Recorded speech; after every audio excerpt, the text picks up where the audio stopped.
Cristo Jesús.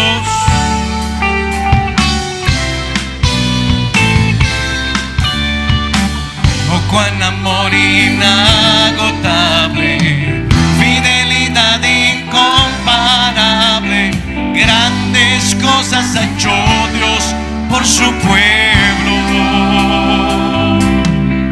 Ha sido lluvia a las naciones, cambiaste el lloro por canciones, grandes cosas ha hecho Dios por su pueblo. Toda la creación se levanta y delante de su trono proclama: qué grande y bueno es Dios. Tu pueblo dice gracias, tu pueblo dice gracias, porque grandes cosas ha hecho Dios por su pueblo. Tu pueblo dice gracias, tu pueblo dice gracias, porque grandes cosas ha hecho Dios por su pueblo. Tu pueblo dice gracias, tu pueblo dice gracias, porque grandes cosas ha hecho Dios por su pueblo. Tu pueblo dice gracias, tu pueblo dice gracias, porque grandes cosas ha hecho Dios por su pueblo. Gracias, tu pueblo dice gracias, porque grandes cosas ha hecho Dios por su pueblo. Dice gracias, tu pueblo dice gracias, porque grandes cosas ha hecho Dios por su pueblo.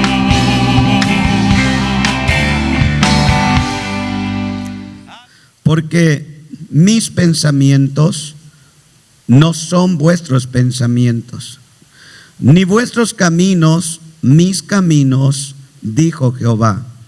Como son más altos los cielos que la tierra, así son mis caminos más altos que vuestros caminos, y mis pensamientos más que vuestros pensamientos. Así que el tema será los pensamientos y caminos de Dios. Y aquí, en estos dos versos leídos, estaremos basando el consejo.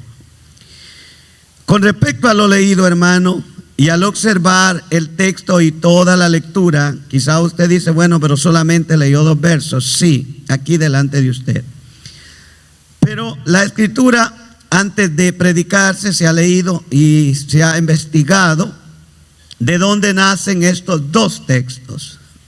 Y de acuerdo a lo que podemos entender en la palabra del Señor, a veces limitamos a Dios porque ponemos a Dios a la misma o al mismo nivel de nuestra mentalidad y de nuestras actitudes. Y poniendo a Dios a nuestro nivel y de la manera de reaccionar, sacamos una conclusión humana. Y esta conclusión humana es de lo que quiero en esta tarde hablar, ya que de aquí nace el texto. La situación surge con el pueblo de Israel, la ciudad o el pueblo elegido por el Señor, quienes en realidad se han apartado de Dios y han tomado pensamientos distintos a los que Dios tiene para ellos. Así que yo quiero en esta tarde aprovechar estos minutos y darle una declaración preciosa. Lo que vemos en el texto es una reprensión e invitación a volverse a Dios. Cuando usted analiza el texto, Dios está llamando a su pueblo, Dios está llamando a su nación a regresar a Él. Se han distanciado, se han ido lejos de Dios y Dios quiere que se vuelvan a Él con un corazón humilde. La mente del pecador no puede llegar a comprender lo que Dios puede hacer respecto al perdón. Cuando nosotros vemos a la luz de la palabra, recordamos tal vez aquella discusión que había entre los discípulos, y la discusión se daba por ciertos enemigos que quizá ellos tenían o en el pasado se habían hecho. Y dice la Biblia que discutían: ¿hasta cuántas veces debo de perdonar a mi hermano que peque contra mí? Bueno, Pedro, siendo el más impulsivo, inmediatamente dijo lo siguiente: bueno, ¿verdad, Señor, que hasta 7? Por cierto, están discutiendo el perdón en un solo día.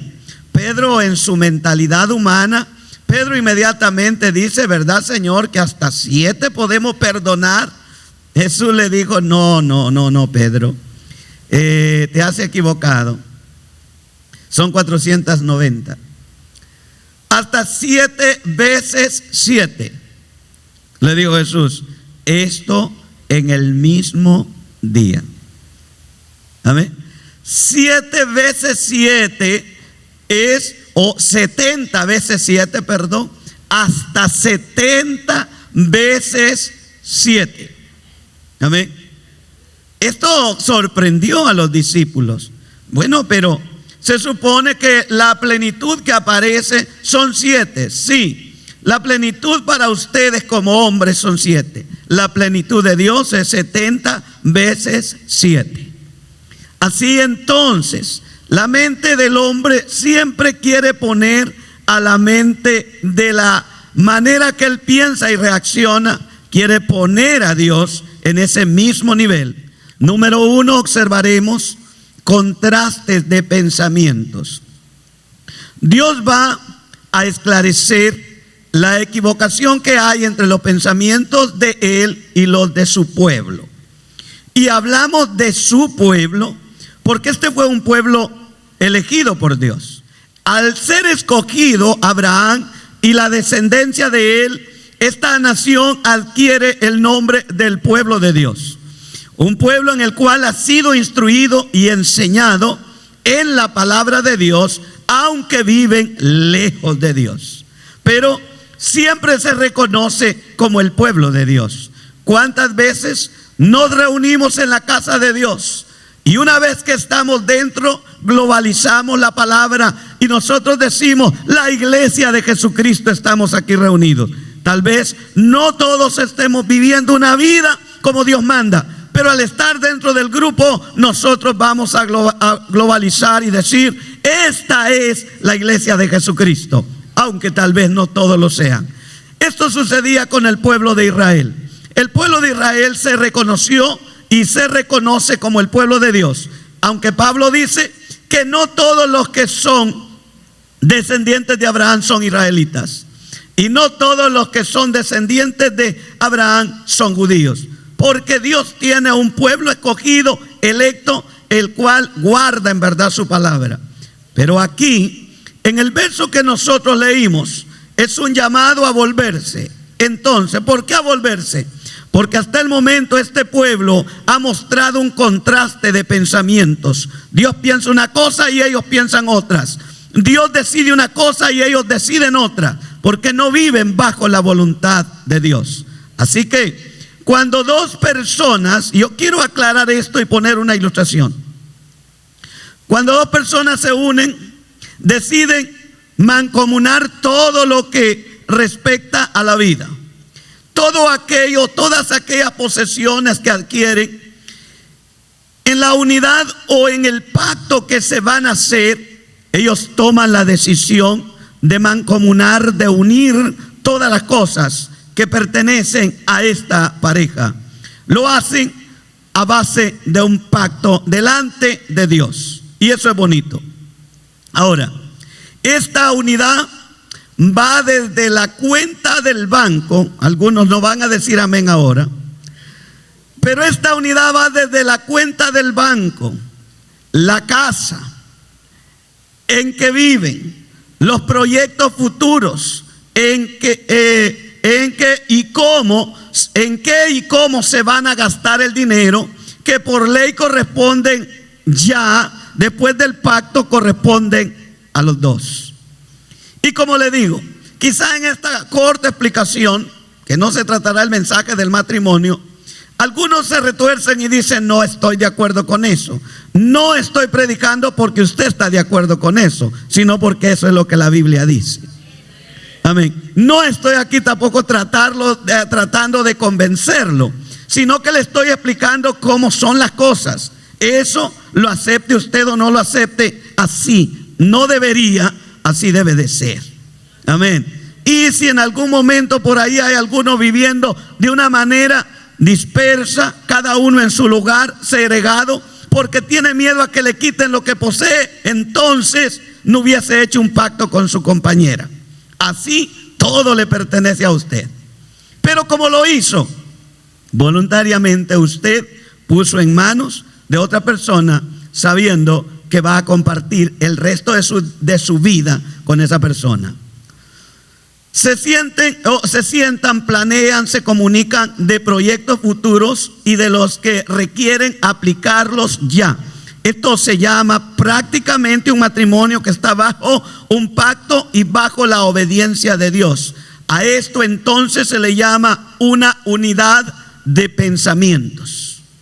Dos individuos, dos personas que llegan a unirse, y todo lo que antes era de uno, ya sea de ella o de él, en el momento del pacto pasa a ser lo que sea. Lo del uno pasa a ser del otro y lo del otro pasa a ser del otro. Y hay una total mancomunación de bienes en sí, como también está unida a esto el pacto y el compromiso delante de Dios, que se va a caminar junto en todos. El pacto de Dios con su pueblo. ¿Por qué decimos esto? Porque Dios hizo un pacto con esta nación de Israel. Dios pactó con este pueblo.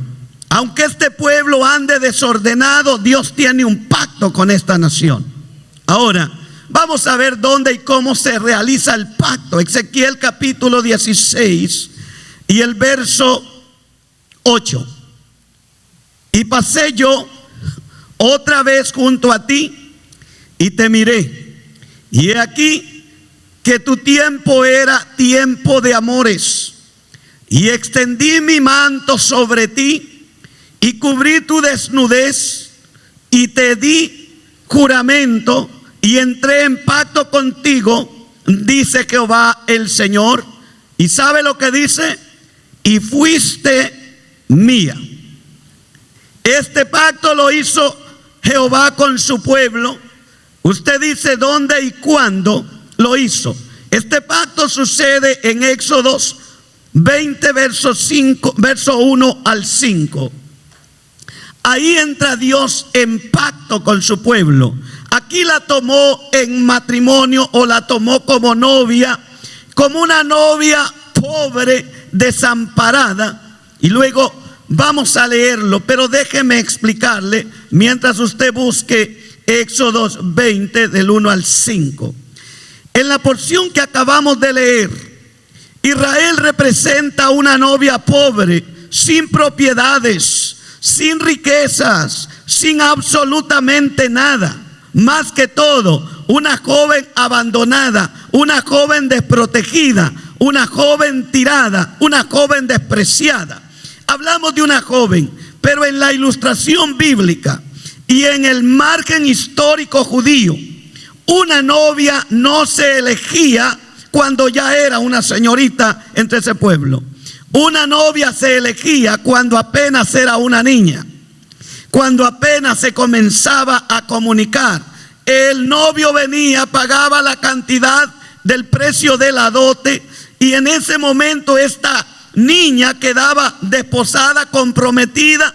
En todo el trayecto de su crecimiento ya tenía un novio que la esperaba para convertirse en su esposo.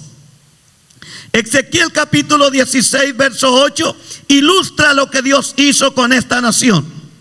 Dios la elige siendo una niña.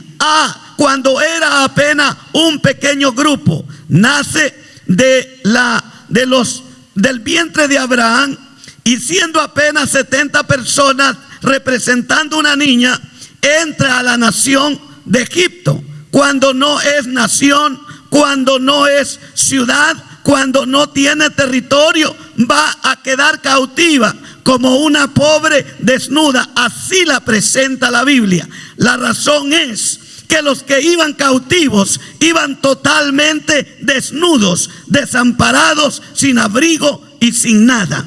Jehová le dice a este pueblo: así te encontré, totalmente en una desnudez, en una pobreza, en una miseria, pero cuando pasé ya estabas en tiempos de amores, y te vi y te separé.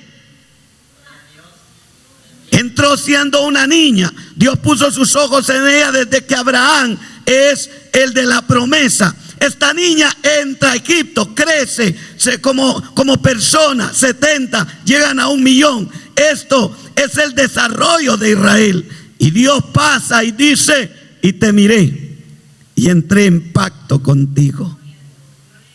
¿Y sabe qué le dice? ¿Y sabes qué, muchacha? Fuiste mía. Y nosotros los adultos y los jóvenes y todos los casados sabemos que la palabra mía es una pertenencia personal. Es una posesión personal que adquiere el nombre, apellido y el sello de a quien pertenece. Y Dios le dice a esta nación: te vi desnuda, te tomé, hice pacto contigo, y escucha, y fuiste mía. Por eso lleva el nombre el pueblo de Dios. La nación de Israel pertenece a Dios por pacto. Ese es el pueblo de Dios. Y habló Dios todas estas palabras diciendo, oiga lo que le dice: yo soy Jehová tu Dios, que te saqué de la tierra de Egipto, de casa de servidumbre. Oiga, no tendrás otro marido delante de mí. ¿Entiende eso, pueblo? No tendrás dioses ajenos delante de mí. No te harás imagen de ninguna semejanza de lo que está arriba en el cielo, ni abajo en la tierra, ni en las aguas debajo de la tierra.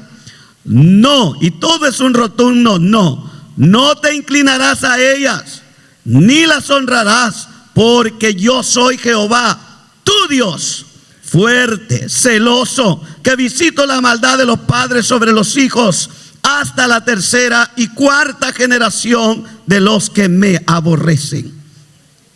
Oyó el pacto. Así que Dios le prohíbe a esta nación. Aquí la palabra dioses se puede cambiar por marido, por esposo. Esta nación ya tiene un esposo, ya tiene un Dios, ya tiene quien la eligió, ya tiene quien la compró, ya es una nación perteneciente a. Dice entonces: Israel es tenida entonces como la esposa de Jehová. Ella debería caminar de acuerdo con su esposo. Pero ¿sabe qué pasó? Pero se volvió independiente e indómita. Esta nación, que debería de caminar como una esposa junto a su esposa, se volvió una nación supuestamente independiente, pero más que independiente, se volvió un pueblo indómito. Miremos lo que dice la Biblia, Oseas capítulo 4 y el verso 16. Porque como novia indómita se apartó Israel, los apacentará ahora Jehová como a cordero en lugar espacioso. Esta es una pregunta. El texto dice que esta nación se apartó como novia sin amansar, sin domar, un animal totalmente montés, un animal totalmente sin juicio, un animal totalmente libre, si podemos decirlo así, aunque ella ya tiene un pacto. Pero Oseas la compara con una novia indómita que anda por el monte, que no tiene un dueño en sí, sino que se vuelve un animal montés totalmente ajeno a un dueño. Y así es comparada la nación de Israel. Se volvió una nación independiente, indómita, rebelde y totalmente alejada de Dios. Dios persuade al pueblo de su pacto a volverse a Él. En Amós 3:3 le dice: andarán juntos si no estuvieren de acuerdo. Esta es una pregunta importante para una nación que se alejó de Dios. Si usted nota, este verso siempre lo aplicamos en una festividad de una boda, y vaya que tiene razón. Aplicar el texto en una boda, porque la nación de Israel es reconocida como la esposa de Jehová. Y el profeta le hace una pregunta y le dice a esta nación: ¿andarán juntos si no estuvieren de acuerdo? ¿Estará un matrimonio tranquilo en casa si viven riñendo? No se puede caminar con alguien que nunca está de acuerdo en nada con otro. Siempre habrá discordia, siempre habrá contienda. Esto es lo que nosotros tenemos que ver de Isaías 16 o Isaías, el verso que estamos, el 55:8. Y el texto dice: porque mis pensamientos, pueblo, no son vuestros pensamientos, ni mis caminos son vuestros caminos. Hay un reclamo, hay un reproche, pero a la vez hay una invitación a volverse del camino torcido que han emprendido. ¿Está tu mente ya totalmente de acuerdo con Dios? ¿Cuántos alaban su nombre? El distanciamiento en una relación hace que desconozcan los pensamientos futuros en la pareja. Qué extraño, pero eso abunda y aún en la iglesia, hermanos. Cuando hay parejas que solo son parejas de apariencia, pero ningún plan, nunca se sientan a planear y a pensar el futuro y a ver qué es lo que van a hacer. Cada uno toma sus propias decisiones, pero cuando salen ante los demás, ellos dicen: ella es mi esposa. Ella dice: él es mi esposo. Pero nunca están de acuerdo en nada.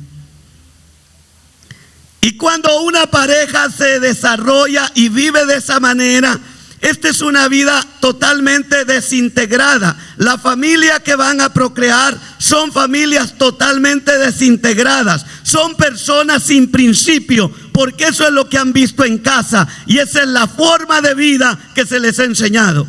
Pero qué hermoso cuando hay un matrimonio que los hijos lo ven sentados juntos en la mesa, planeando, hablando cosas interesantes, involucrándolos a ellos en los planes futuros, pensando lo mejor para la familia. Qué precioso es un matrimonio así. Esto, cuando no se da, nunca se sale ni nunca se entiende qué es lo que el esposo va a hacer o qué es lo que ella va a hacer. Y cuando se le pregunta a ella, dice: oye, ¿y usted sabe lo que va a hacer? Nunca me comunica, fíjese. Yo no sé ni lo que está pensando. De repente comenzó a hacer una champa allá afuera. A mí no me dijo ni para qué la quiere.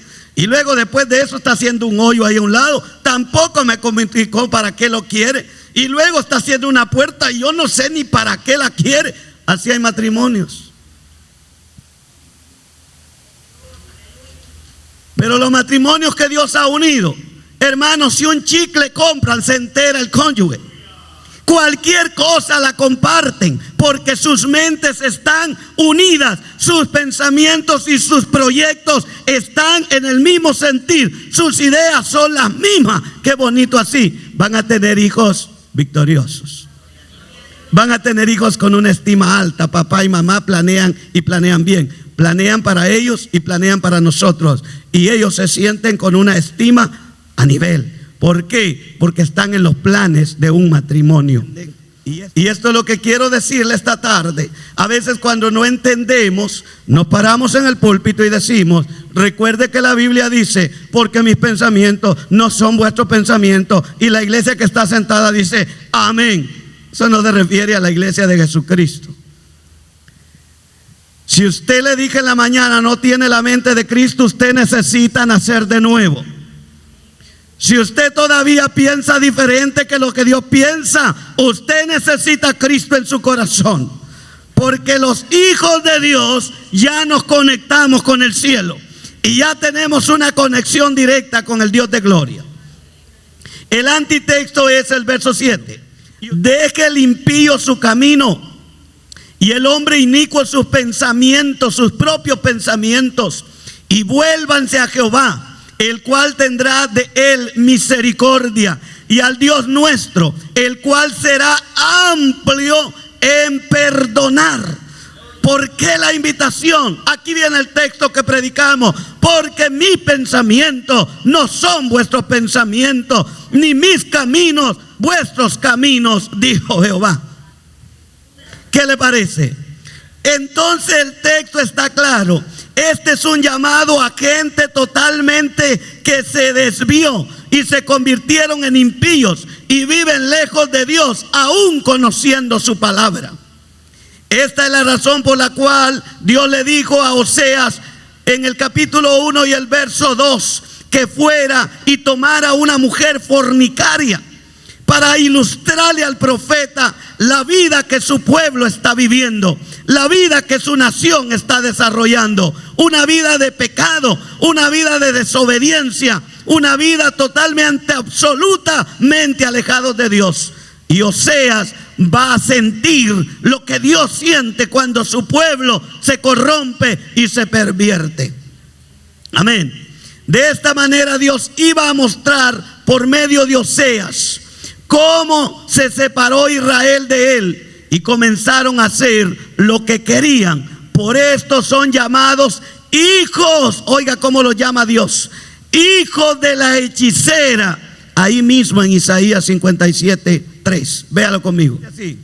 Mas vosotros llegaos acá, hijos de la hechicera, generación de adúltero y de la fornicaria. Pero vosotros, como un padre molesto, como un esposo molesto, que ve a un pueblo o un grupo totalmente desviado de la autoridad, los llama: vosotros vengan acá, hijos de la hechicera, hijos de fornicación, vengan acá. Mire cómo Dios llama a este pueblo. Y este llamado es un llamado, una vez más, al arrepentimiento. Un llamado a reconocer que están lejos de Dios. Dios anhela que estemos en armonía con Él. Dios siempre ha deseado estar en armonía con su pueblo, pero el pueblo siempre se ha desviado.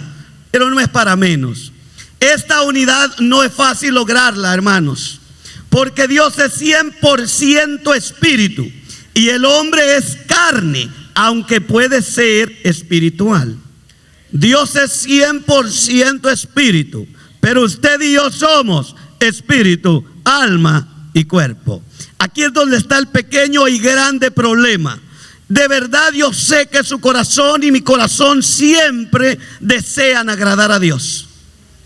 El deseo interno de cada individuo que ha oído de Dios es serle fiel a Dios.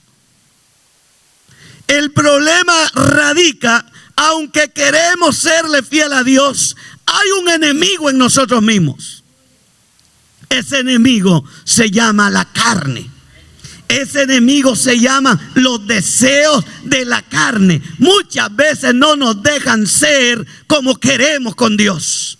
Dios es 100% espíritu, pero en nosotros hay carne y la carne nos traiciona. Mire, yo sé que ahorita algunos están oyendo el mensaje y otros están viendo carne y ya guisada. Pero el espíritu se goza, el espíritu se alegra, el espíritu se deleita en Dios. Pero la carne dice: ya cállate. Porque así somos. Así que Dios invita a su pueblo a una unidad perfecta y le dice que vuelvan a Él, que se conecten, que estén en el mismo sentir, en el mismo deseo. ¿Por qué? Les dice Dios: porque mis pensamientos no son vuestros pensamientos, ni mis caminos son vuestros caminos. Vengan, vuélvanse, pongámonos de acuerdo. Era difícil para un pueblo, a pesar de ser electo, lograr este propósito de Dios. ¿Por qué? Porque Dios es 100% espíritu y el hombre es carne. Así dice la palabra. La manera en que el hombre puede armonizar con Dios. Yo le voy a dar las pautas para que el hombre logre armonizar con Dios. Dios es espíritu, y los que le adoran en espíritu y en verdad, así se debe de adorar. ¿Entiende lo que acabamos de leer? Es necesario, así se debe de adorar, no en la carne. Los que la Biblia ha llamado para que sean el cuerpo, la iglesia de Jesucristo, debemos de procurar alimentar el espíritu, alimentar el alma con palabra santa de Dios. Esta palabra nos va a mantener de acuerdo con Dios, y de esta manera vamos a poder adorar a Dios, no en la carne, sino como Jesús dijo, en espíritu, pero con verdad también. Eso es lo que Jesús quiere. Solo el nuevo nacimiento nos puede hacer armonizar con Dios y tener esa comunión perdida desde el pecado y el distanciamiento de pensamientos volverá a estar unido a Dios. Cuando Jesús habló con aquel gran religioso llamado Nicodemo, este hombre entendía que las cosas que Jesús decía se oían bonitas, pero difícil de hacerlas. Y Jesús le anticipó y le dijo: yo te aseguro, Nicodemo, que si no naces de nuevo, tú no puedes ver el reino de los cielos. No puedes entrar en él. Qué maravilloso. Jesús le está dando la pauta para unirse a él y para conectarse con él. Y el que se conecta con Jesús se conecta directamente con el Padre. Así oró Jesús para unirnos al Padre. Dice así, Juan 17, 22 y 23. La gloria que me diste yo les he dado, para que sean uno, así como nosotros somos uno. Yo en ellos y tú en mí, para que sean perfectos en unidad, para que el mundo conozca que tú me enviaste y que los has amado a ellos como también a mí me has amado. La clave entonces para unir nuestra mente con el Dios de gloria es recibir a Jesús, es recibir a Cristo. Una vez que recibimos a Cristo, Cristo está conectado con el Padre y Él nos conectará directamente al Padre eterno. Entonces nuestros pensamientos ya no harán un contraste con los pensamientos de Dios. Entonces mis pensamientos estarán conectados directamente a lo que Dios quiere. Y yo sé que su pueblo anhela eso. ¿Cuántos anhelan eso? Estar conectados con el Dios de gloria. Hemos entonces comenzado a ver la clave y la manera de cómo podemos volver y unirnos. Es Cristo en nosotros el pensamiento de Dios. Primera de Corintios 2:16. Porque ¿quién conoció la mente del Señor? ¿Y quién le instruyó? Oiga esto, iglesia. Mas nosotros tenemos la mente de Cristo. Si usted aprendió esto esta noche, usted aprendió bastante. Para que no diga, es que Dios dice que nuestros pensamientos no son sus pensamientos, ni mis caminos son los caminos. Y cuando alguien le dice el texto, usted dice ahí sentado, amén. No es así.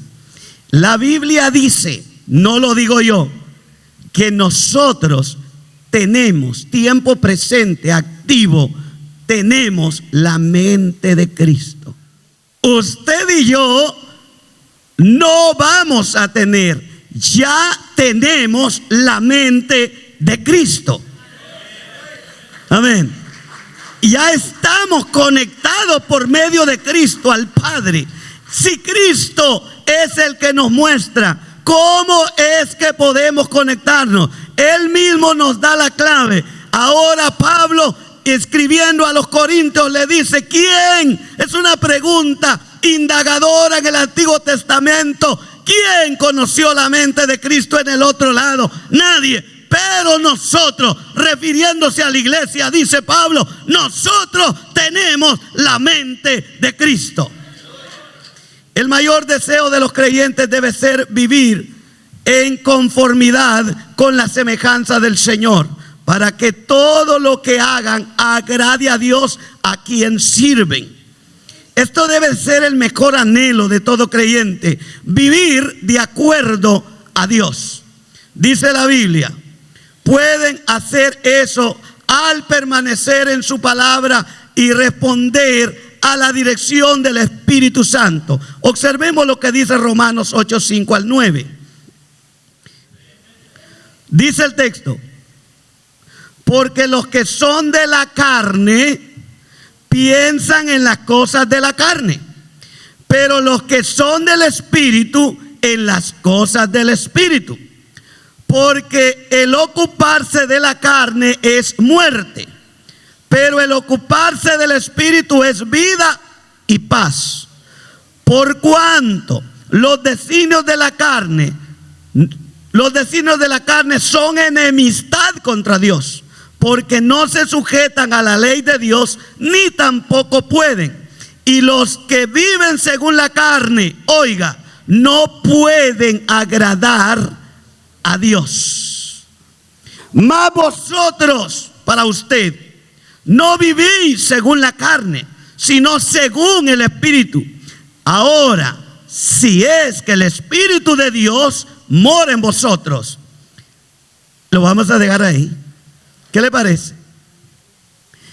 Es a esta gente carnal que se le escribió Isaías 55:8, que no podían conectarse ni vivir bajo la voluntad de Dios. Pero Pablo en el libro de Romanos dice que aquellos que viven según la carne. Ahora yo le pregunto, ¿usted vive según la carne?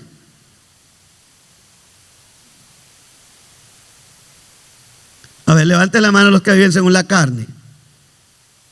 ¿Verdad que usted entonces no es para usted ese texto? Mis pensamientos no son vuestros pensamientos.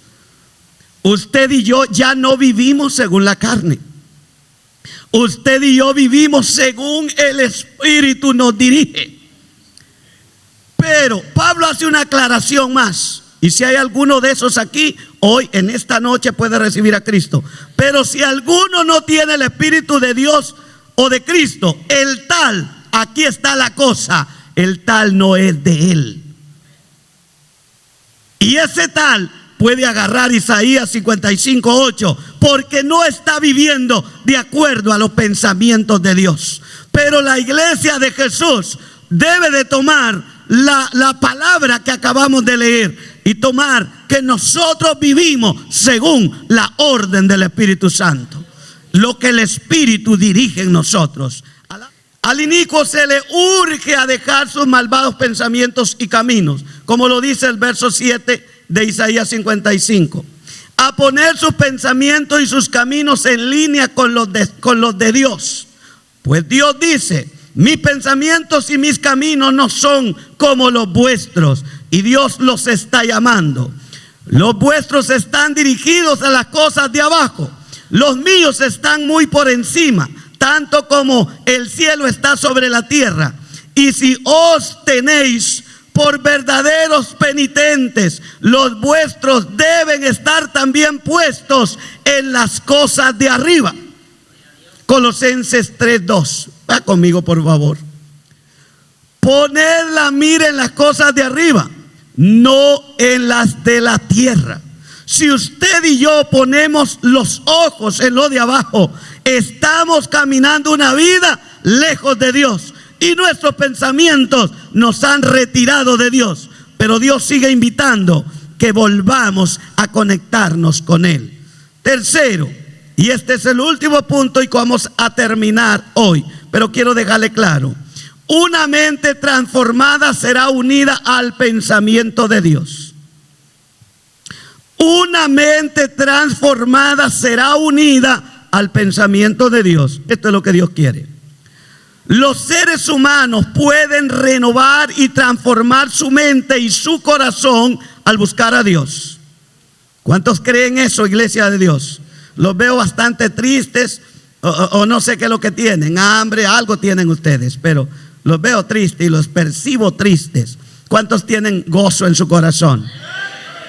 Ay, de verdad.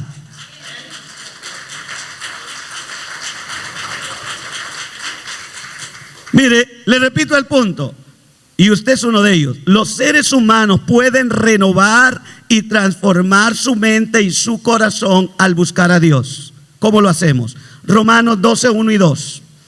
Entonces sus pensamientos y caminos comenzarán a conformarse a los de Dios. Vea Romanos 12, 1 y 2. ¿Ya lo encontró? Así dice mi Biblia y la suya también. Así que, hermanos, os ruego por la misericordia de Dios que presentéis vuestros cuerpos en sacrificio vivo, santo, agradable a Dios, que es vuestro culto racional. Note el 2. No os conforméis a este siglo, sino transformaos por medio de la renovación de vuestro entendimiento, para que comprobéis cuál sea la buena voluntad de Dios, agradable y perfecta. Alaba su nombre. En primer lugar, debe de haber una transformación. En segundo lugar, debe de haber una consagración. En tercer lugar, debe de haber una búsqueda. Y en cuarto lugar está la promesa. Ahí debemos estar. Usted y yo debemos comprobar si lo que estoy pensando está de acuerdo con lo que Dios quiere que yo haga. Y si lo que estoy pensando está de acuerdo con Dios, estoy en el pensamiento de Dios. Estoy en el mismo canal. Estoy en la misma frecuencia. Estoy unido a Dios en mi mente y mi corazón. Esto es lo que quiero que entendamos, y esto es lo que Dios invita a que nos unamos. Una mente renovada obedece a Jesús cuando dijo en Mateo capítulo 6, 9 al 11, ¿qué dijo Jesús? Vosotros pues oraréis así: Padre nuestro que estás en los cielos, santificado sea tu nombre. Oiga lo que dice: venga tu reino, hágase tu voluntad, como en el cielo, así también en la tierra. ¿Qué es lo que está diciendo Jesús? Que nos ajustemos a la voluntad de Dios y que no tomemos decisiones que el Padre no nos ha dicho que tomemos. Que esperemos que Él tome el control, entonces caminaremos conectados con Él, con la mente de Dios, como dice su palabra. Vamos y estamos por terminar. Una mente renovada ya no vive según sus propios caminos. Alaba a Dios. Quiero cerrarle entonces el texto. Y mire, yo siento que acabo de comenzar, llevo 1 hora con 2 minutos. Escuche esto. Una mente renovada ya no vive conforme a sus propios caminos. Una mente renovada se ajusta a la voluntad de Dios. Ahora, a esa voluntad, le guste o no le guste. Porque la voluntad de Dios muchas veces como que no nos gusta, porque no es lo que deseáramos nosotros, sino que es lo que Él desea para nosotros. Así que yo voy a concluir esta tarde y voy a leer este verso. Cuando tengamos esta postura, mi mente será la mente de Dios. Cuando tengas esa postura, tu mente será la mente de Dios. Habréis oído el llamado de Dios a venir a estar a cuentas. Así dice el texto final, Gálatas 2:20. Oiga lo que dice: con Cristo estoy juntamente crucificado. Ya no vivo yo, mas vive Cristo en mí.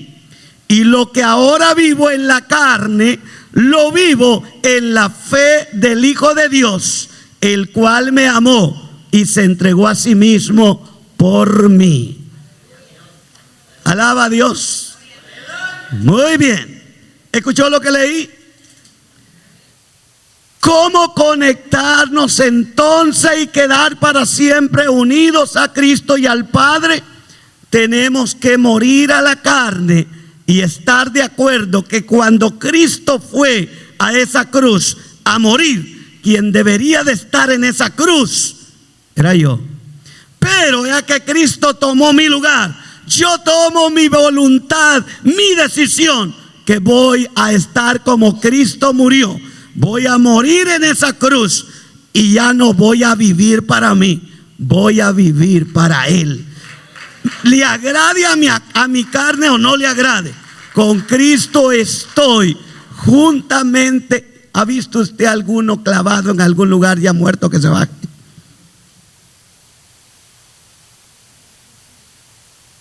Porque si se baja no estaba muerto. Pablo hace una ilustración perfecta. Para unirse a la mente de Dios hay que morir al yo personal. Al morir al yo personal es como si estuviera siendo clavado juntamente con Cristo. Y de esa cruz ya no nos vamos a bajar. Con Cristo estoy juntamente crucificado. Ya no vivo yo, mas vive Cristo en mí. ¿Cuántos pueden decir amén a eso? Entonces, esta tarde le concluyo, su mente, mi mente, la mente de la iglesia es la mente de Cristo. El texto de Isaías 55 es para gente desviada, ajenos a la voluntad de Dios. Esto es lo que la Biblia dice.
venido a adorar al Rey. Sí, Jesús.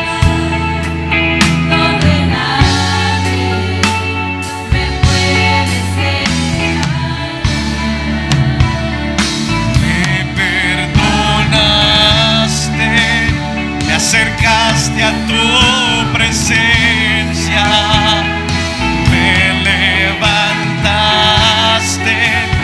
y hoy me postro a adorarte.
que estar a tus pies, que estar a tus pies.